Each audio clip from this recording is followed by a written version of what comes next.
Hello, my name is David Morrison. We're here today in a bathroom which we were originally going to regrout, but we could not because the tiles were too loose.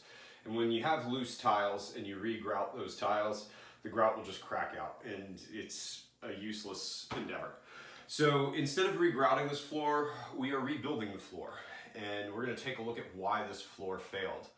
When we come down here, we've already pulled the toilet. You can actually see that this was done on wood, and they used a thin set here that does not stick to the wood, and you can just see how easily these tiles come up. And you can also see here where water must have gotten out of the toilet. There's mold right in here, and the thin set actually stuck quite well to the backs of the tiles. It's not adhered to the wood.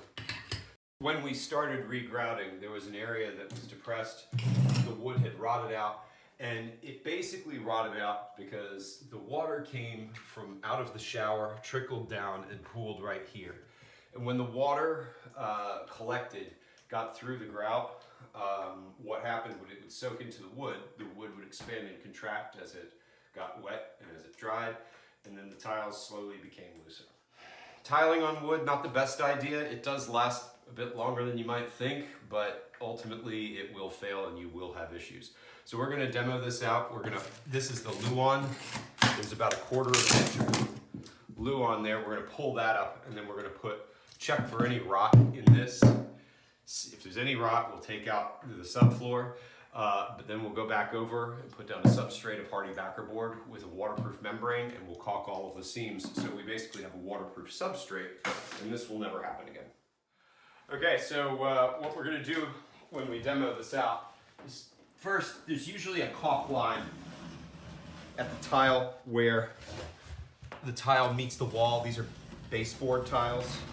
We're gonna go right along this line so that we don't damage any of the drywall.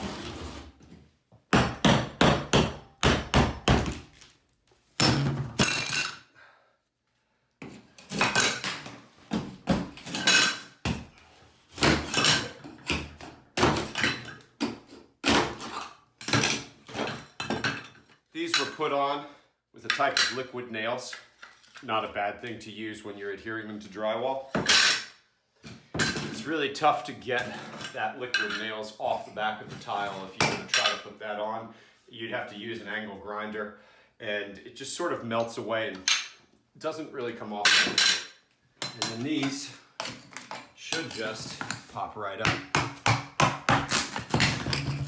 You can notice that they're really soft toward the edge of the tub.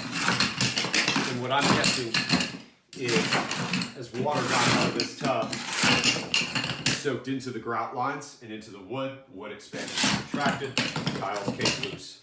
So in areas where there's probably more water exposure to the substrate, the tiles are probably going to pop up much more easily.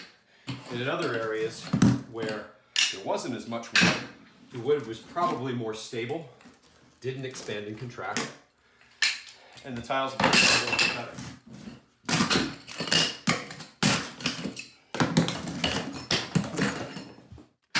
If we come over here and look by the toilet, it's the same thing. Where some of that water was getting into the tile.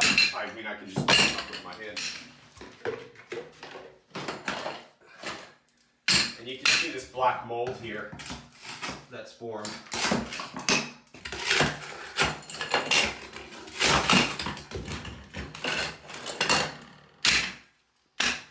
And some of these tiles are bonded to each other with the thin set. And it's almost like puzzle pieces. You know, they come apart, but they're so tightly put together, and the adhesive bonded across the tiles.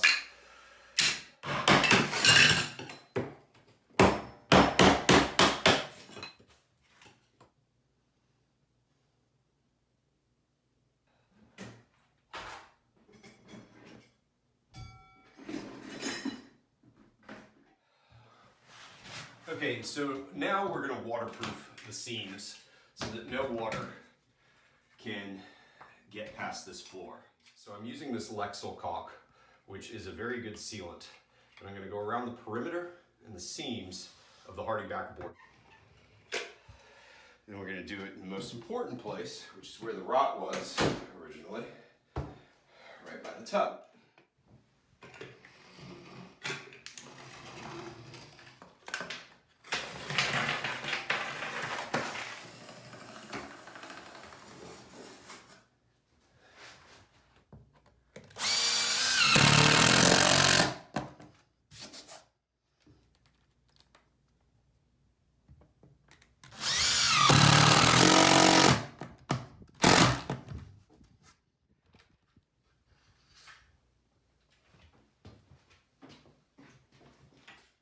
So right now what I'm going to do is I'm going to take this crack suppression tape and I'm going to measure it from end to end, and we are going to apply this.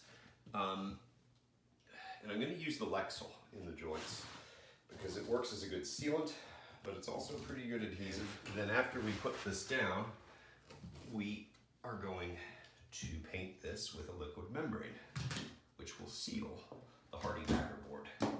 Well, the Hardie Backer Board doesn't deteriorate as much with exposure to water. It does absorb water.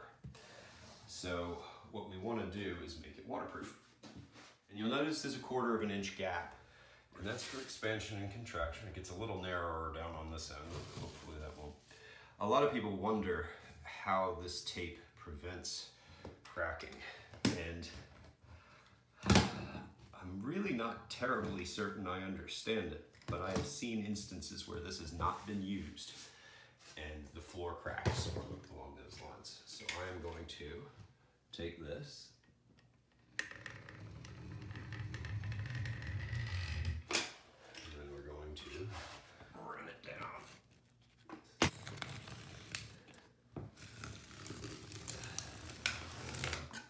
There we go.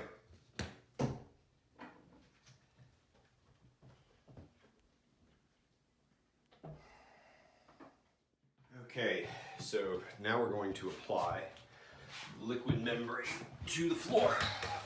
And this is a Mapei product, Aqua Defense.